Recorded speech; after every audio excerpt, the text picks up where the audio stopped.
Chapter 2. Page 16. Well, maybe it is in the blood. Also, Katherine Jackson, the gracious, soft-spoken, deeply religious Jackson matriarch, ponders in those quiet moments when she reflects on all the good fortune that music has brought to her family after more than 20 years in show business. Told of his wife's meditation, Joe Jackson, the tenacious and brooding father of the 9 Jackson offspring, offers a slight chuckle and then settles into a sly, knowing grin that reflects years of struggle. Maybe so, he says. But it took a whole lot of sweat, too. Katherine and Joseph Jackson have been married for 39 years and are polar opposites. She was born in 1931 in Russell County, Alabama, a rural farming settlement that had been home to her family for generations. Her father was a farmer, as was his father, who tilled the land just as his father had done. Her sister, who died in 1979, was named Hattie. As a child, Katherine was better known to everyone as Katie. She was 4 years old when her family left the South and resettled in East Chicago, Indiana. As a girl, she was told that her great-great-grandfather, a slave for an Alabama family named Screws, whose name he eventually adopted as his own, sang every Sunday in the Russell County Church. He possessed such a fine and powerful voice that it would rise above all the other parishioners, and on warm days when the church windows were open it would carry throughout the entire valley. Katherine's own voice is a soft, lilting soprano. She refuses to show it off in public, though her children often say, "Mother, you have such a beautiful voice, you sing so well."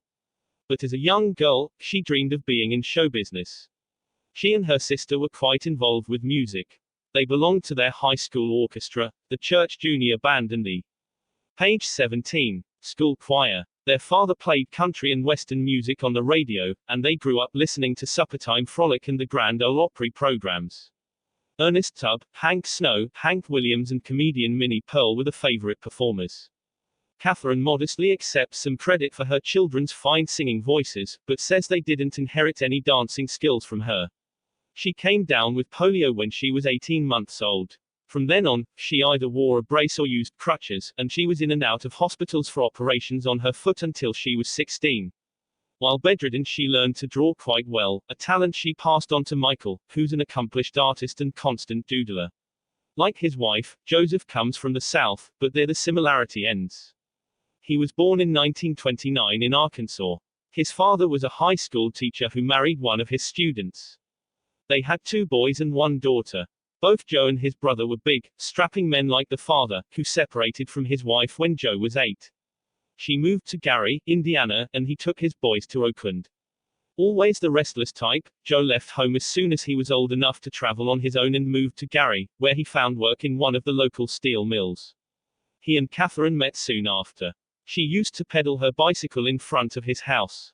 "I used to see her all the time, riding by and never stopping," he says. Then, one day, I stopped her. They wed in 1949 and set up home in Gary. He was 20, and she was 18.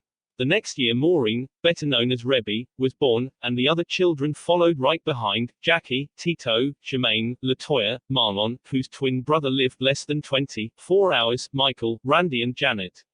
Says Katherine, "I was having children so fast, and they were mostly boys, that my mother said, 'Katie, one day you're going to be very proud of those boys.'"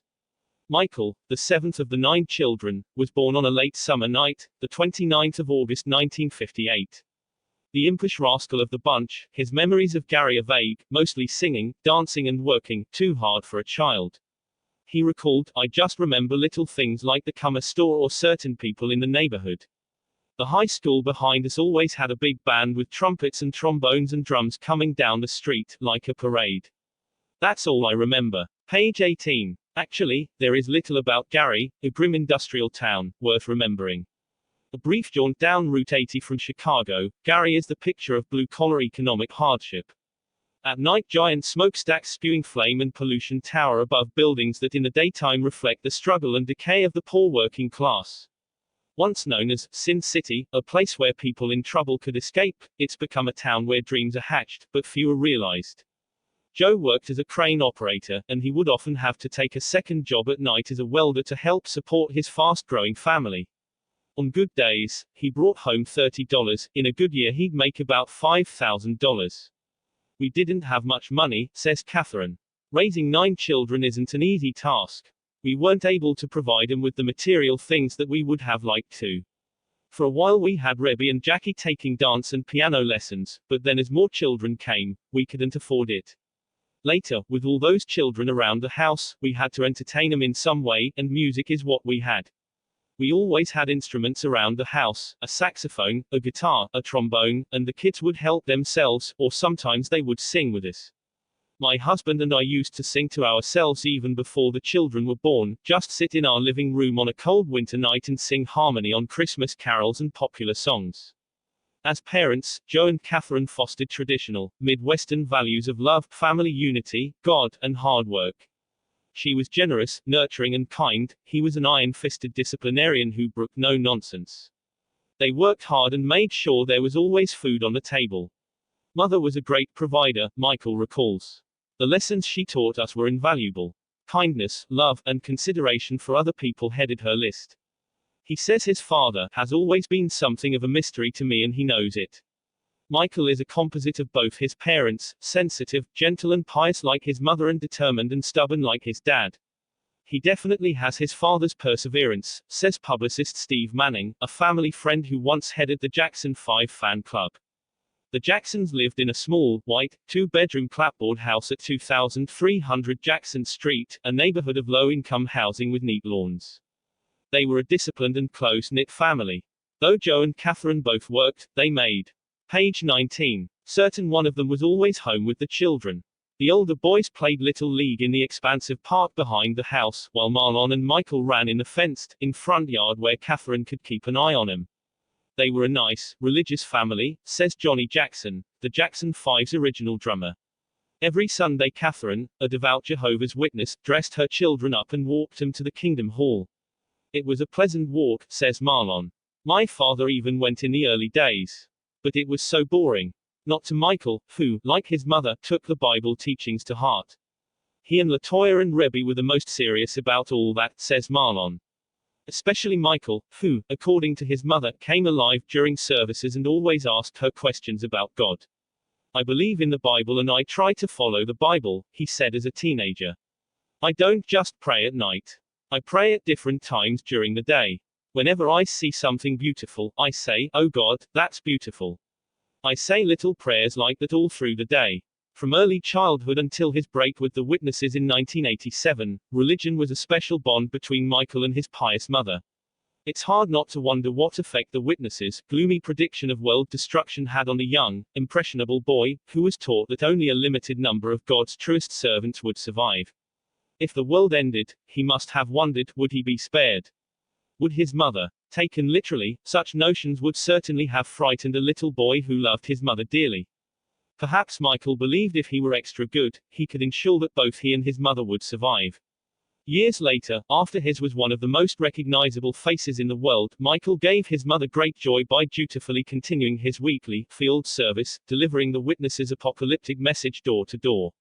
I once asked him how he went out and did that without people recognizing him, says Catherine. And he said, I disguise myself, mother. Once, she saw him in the kitchen before he left with a stack of Watchtower and couldn't believe her eyes. He had on a suit that made him look fat, a brown hat, a mustache and some different teeth, she laughs. I didn't even recognize him. With 9 children crammed into the tiny house, everyone had chores. Lots of them, says Jermaine.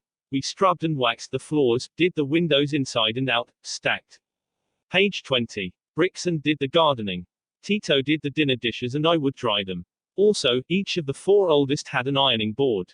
We'd have a big bag of clothes to iron and our parents would say we couldn't go outside until we finished the bag. In those days, there was little that distinguished the Jacksons from other steel workers' struggling families. Times were hard back then, says Catherine. There were times when my husband was laid off and we were down to our last penny. We were all workers. At night, the boys piled into the triple-tiered bunk beds, Michael on the bottom, Marlon in the middle and Jermaine on top, and talked about growing up. We'd lay there in the dark and dream about all sorts of things, says Marlon. Like what kind of car we wanted to drive when we got older or about being some famous athlete. Privacy was in short supply, but cramped quarters made for wild times. We were always having pillow fights or getting into some kind of mischief, he says. We'd have lots of fun all packed in together, but then my father would come in and tell us to be quiet. Although Joseph's imposing size and gruff, domineering manner commanded respect, there was a lighter side to him, too. Before all the children were born, he had secretly harbored dreams of a showbiz career, which he never completely relinquished. At weekends, he sang and played guitar with a band called the Falcons. It was a local group, out of Chicago, he says. We played mostly colleges and bars. It was a blues thing, which is what everybody was getting into. Michael, then a spry 3-year-old, was too young to remember the Falcons. But they often rehearsed in the Jacksons' living room, a treat Jackie, Tito and Jermaine relished. They watched closely as Joe took his cherished guitar out from the closet and plugged it into the tiny amp he stored in the basement. The older boys regarded that closet as a sacred shrine, and Joe made it clear to them that his guitar was off limits. No one was to touch it when he was away. When my father made rules, says Marlon, you didn't question him. But after Joe left for work, Tito, Jackie and Jermaine would wait for Catherine to disappear with the babies and then carefully remove the instrument from the closet and sneak it back to the bedroom, where they would play along with the popular songs on the radio. If Michael promised not to tell, he was allowed to watch. Catherine eventually discovered the secret, but promised not to tell her husband as long as they, page 21, were careful. She knew that guitar was keeping him from running with a bad crowd, says Michael. She wasn't about to take away anything that kept him within arm's reach. Then one day the unthinkable happened, a string broke. Tito put the guitar back in the closet and pretended like nothing had happened. But when his father discovered the mishap, he erupted in a furious rage. After Joe found out, he whipped Tito pretty good, recalls Johnny Jackson, the Jackson 5's drummer. LaToya advised Michael to keep his mouth shut and stay far away. Later, though, after Joe's anger cooled, he called Tito out and said, "Let me see what you can do." According to Michael, Tito picked up the guitar and started really playing. My father was shocked because he saw some talent there. He was really surprised. Catherine wasn't. Once during a particularly frightening tornado alert, she calmed frayed nerves by leading everyone in Cotton Fields and You Are My Sunshine, and knew the quality of their voices. After the guitar incident, she voiced her enthusiasm to Joe and persuaded him to listen to the children sing. Impressed, he went out and bought a red electric guitar, a smaller version of his own, for Tito, and a bass guitar for Jermaine, who also started to sing. With Jackie playing shakers and Johnny Jackson on drums, they christened themselves the Jacksons and began rehearsing. The Beatles' Twist and Shout was the very first song we learned, says Johnny. Joe, sensing a second opportunity at the show business career that had eluded him earlier, backed out of the Falcons and turned his attention to the music his boys were making at home. I went overboard, he says. My wife and I would fight, because I invested in new instruments that cost so much money. When a woman's a good mother and finds all the money going into instruments, she doesn't like it. But Joe had big-time plans, which he eventually confided to Catherine, and pretty soon, recalls Michael, our bedroom and living room began to look like a music store. 3 years later, Gordon Keith stood outside the door at 2300 Jackson Street, took a deep breath, and hoped he wasn't wasting his time with this audition. A gravelly-voiced, religious man, Keith was possessed by an ambition that took him well beyond the unforgiving, grey smokestacks of the Gary steel mills where he labored each. Page 22. Day. With 4 other men and a shoestring budget, he owned and operated a small music company called Steeltown Records, which had released singles by several undistinguished local acts, with little success beyond the city limits. Keith was searching for a talented, well-disciplined act he could produce by himself, and for the past few months he had seen a rash of posters and placards all around Gary advertising a kiddie group called the Jackson 5. The year was 1967, and the world was rife with change. U.S. sentiment was turning increasingly against the Vietnam War. Boxing champion Muhammad Ali was stripped of his world heavyweight title for refusing the draft. The Beatles released the psychedelic masterwork Sgt. Pepper's Lonely Hearts Club Band, and the Japanese began marketing their latest product, the microwave oven. In Gary, people were beginning to notice the Jackson 5, which now included Marlon, who joined his older brothers when he was 6, and Michael, the Jacksons' pint-sized James Brown impersonator, who was admitted when he turned 4. Even then, Michael possessed a voice that inspired awe. He had stunned his kindergarten class with a stirring rendition of Climb Every Mountain from The Sound of Music, and because he was also so short and cute, with those big eyes and cherubic dimples, as well as a nimble dancer, Joe stuck him out in front and let him alternate lead vocals with Jermaine. They first performed as the Jackson 5 with Johnny at a local hospital. They had a big Santa Claus, recalled Michael. Another early show was at the Big Top, a Gary shopping center. It was in 1964 that they got the first paying gig at a nearby nightclub called Mr. Lucky's, and the next year, when Michael was 7, they won top prize in a citywide talent contest at Roosevelt High, Jackie's school, with rousing renditions of My Girl and Shake It Baby. They quickly acquired the polish and discipline of veteran performers, but only as a result of hard work. Joe was a merciless taskmaster who entered his children in as many talent contests as he could locate. Usually, they walked away with the first prize trophy. When they didn't, he drilled them harder. Indeed, when they weren't performing, the kids were rehearsing under his critical eye. Every morning before school he had us rehearsing, says Johnny Jackson. We'd be up at 6 a.m. and then we'd do it again after school. Joe was strict. Strict is an understatement. Says Marlon, we'd break for. Page 23. Batman, and later, for our favorite program, The Green Hornet. Then it was back to rehearsal, until it was time for homework and bed. We barked, but not that loud. Nobody wanted to work that hard, but we had no choice. When it came to practice, Joe ruled like a dictator. You know how some movies are rated XXX, says Marlon. Well, my father was triple strict. No kidding. During practices, he was liable to blow up in anger and lash out at the slightest error. Michael, in his book Moonwalk, remembered, if you messed up, you got hit, sometimes with a belt, sometimes with a switch. And he added, I'd get beaten for things that happened mostly outside rehearsal. Joe denies dishing out beatings. I don't remember hitting the kids, he says. But if I did, I guess they deserved them. Perhaps. For despite his goody-goody image today, Michael was then a fleet-footed rapscallion, who often begged for trouble. He was very fresh, almost bratty, as a child, says Steve Manning, the one-time Jackson aide. Once when his grandparents were visiting, Michael, then 5, refused to follow his parents' instructions. I think he also threw something at my dad, says Marlon. And my father grabbed him, held him upside down by one leg and gave him a whooping.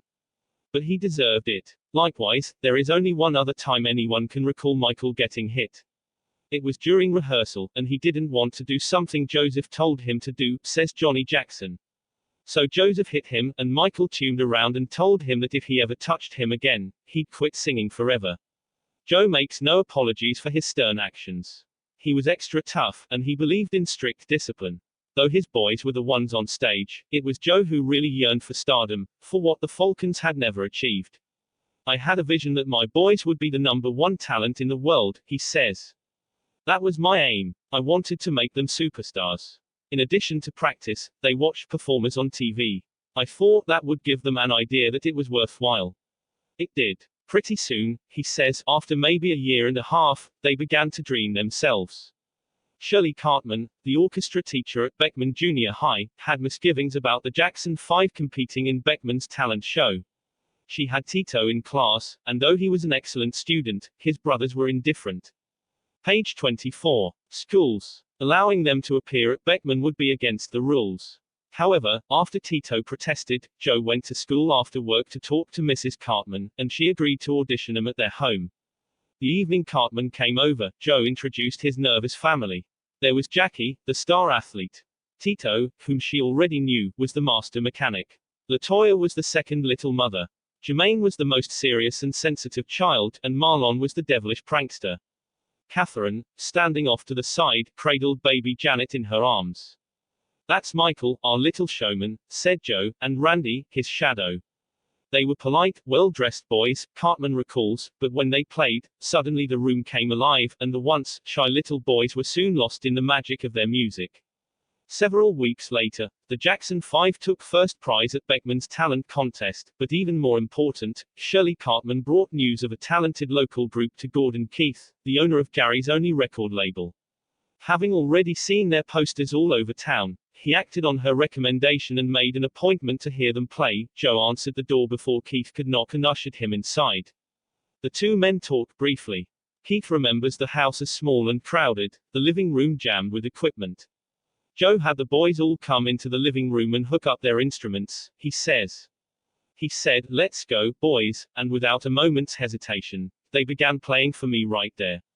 The tiny, cramped room reverberated with amplified music, the walls rattling from the pulsing drums and guitar, the floor vibrating while Michael, Marlon and Jermaine were gliding and shaking in the best James Brown imitation. Rough around the edges, remembers Keith, but for kids they were a relatively tight, smooth unit.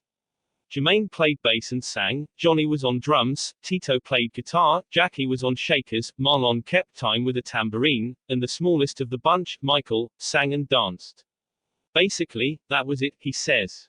They just played a couple of songs that were big then.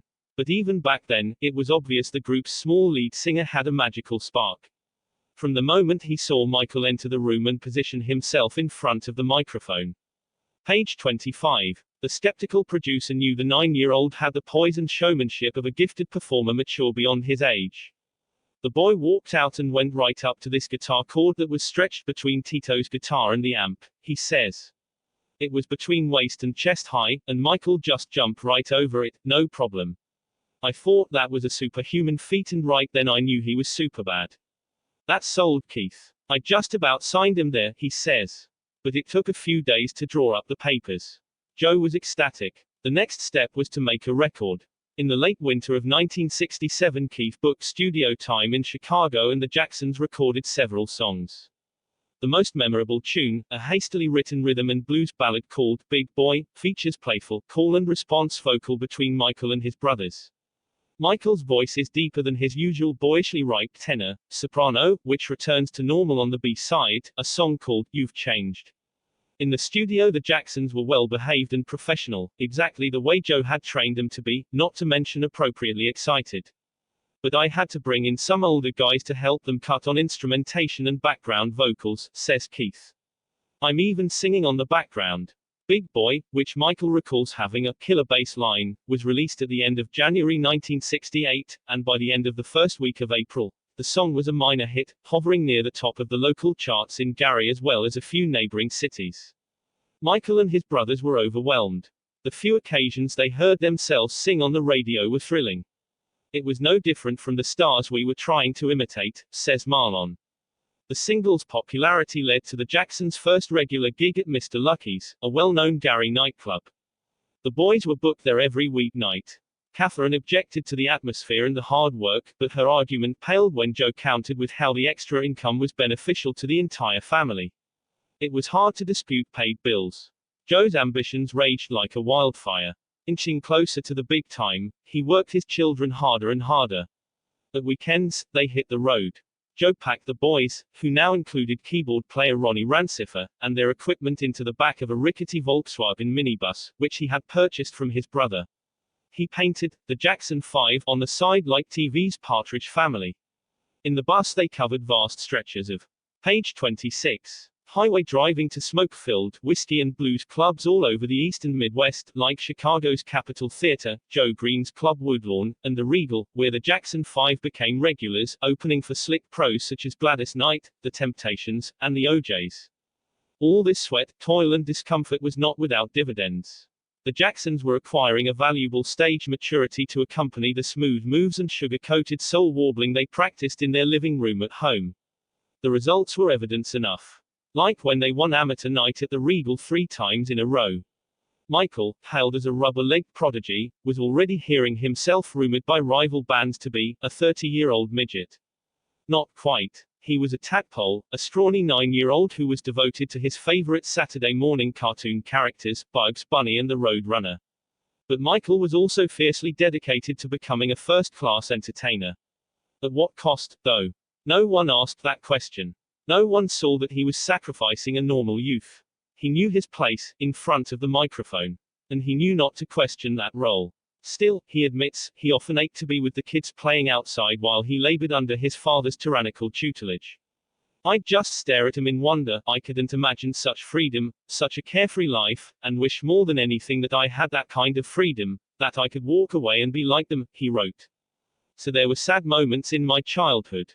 Adding to the anguish, Michael was regularly harassed by neighborhood children, the very ones whose freedom he envied. They taunted him for the time he spent practicing.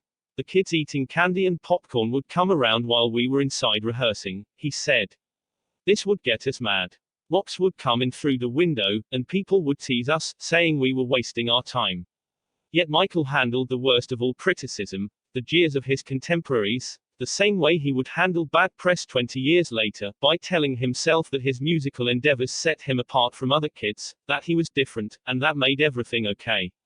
If this wasn't enough, Michael was reassured of his special place in life by audiences who could hardly believe a pint-sized child was capable of delivering such commanding vocals and dazzling stage theatrics. Michael already knew how to work a crowd.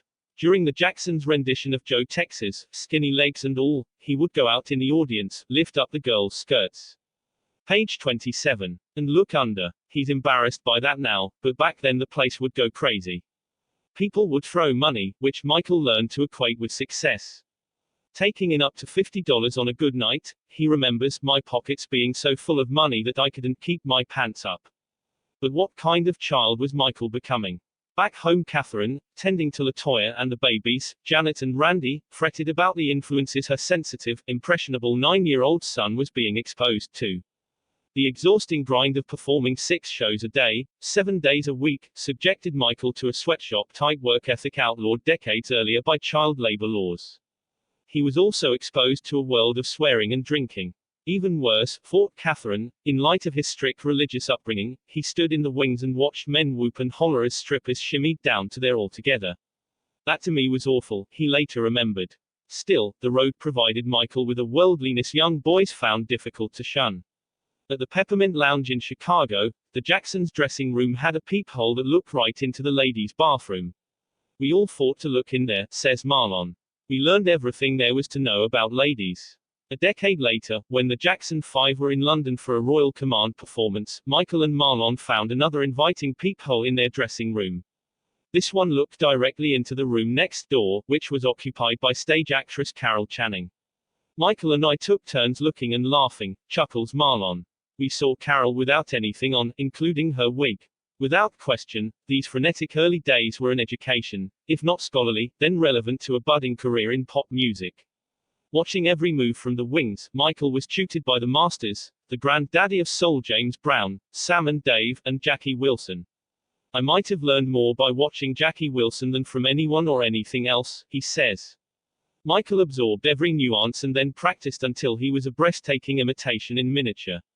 Some musicians, Springsteen and U2, for example, may feel they got their education from the streets, says Michael in his book. I'm a performer at heart. I got mine from the stage. Michael's skills improved, but he still wasn't old enough to be privy to Joe's and Keith's late-night potting. They sold the distribution rights to Big Boy to Atlantic Records. Then Keith took the Jackson 5 back into the studio to cut a follow-up. Page 28. Single. Unfortunately, side A's, You Don't Have to Be Over 21 to Fall in Love, was saddled with amateur instrumentation and wafer-thin vocals that evidenced the group's tender age. And the flip sides, Jam Session, notable only because Michael plays bongos and Joe strums his precious electric guitar, his only recorded performance, fared no better. Neither sold well. They didn't worry. They had a distribution deal. Their house was full of first-place trophies. Their name was recognized on the Chitterland circuit as a quality act. They sensed the promised land beyond the not-too-distant horizon. Gladys Knight had already approached him about signing with Motown, but Joe declined because other record companies were also beginning to make overtures, and he was intent on waiting for the best offer, not the first. The last hurdle on the way to big-time recognition and money, they felt, was the famous Wednesday night competition at Harlem's legendary Apollo Theater. If they won, they were a sure bet to attract a lucrative offer from record companies. Ella Fitzgerald, Billie Holiday and Joe Tex were only a few of the famous entertainers who had found the hallowed Apollo a launching pad to prosperous careers. In May 1968, the Jacksons finally got the chance. For the special occasion, they took an airplane, arriving in New York the day before their show. The lineup at the Apollo that steamy summer night included blues singer Etta James, the Vibrations and newcomers the Jackson 5. Before the show, Michael prowled the fabled halls, taking in the smells and sounds of the theater, gazing at the rows of framed pictures of Jackie Wilson, Sam and Dave and the godfather of soul himself, James Brown. Excited, the 9-year-old had no problem imagining himself in their shiny, patent leather dancing shoes.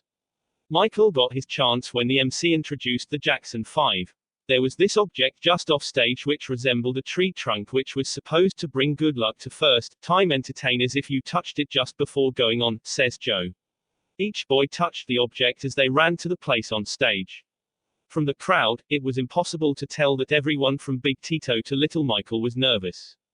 But they had heard terrifying stories about how rough the Apollo audiences could be on acts they did not like. It was not unusual for bottles, cans, and food to be chucked at unpopular performers. The kids were more afraid of that than anything else, says Joe. Page 29. We weren't afraid of losing the contest, we knew we had it. We just wanted people to like us. Call it destiny, that combined with hard work, plenty of dues paying and luck won the Jackson 5 the Apollo's amateur night competition that evening. We got a standing ovation, says Joe. And from that point on we got invitations to come back to the Apollo Theater and perform for money. Naturally, fate did not escape the very perceptive Michael either. I certainly sensed that we wouldn't be doing talent shows and strip joints much longer, he says.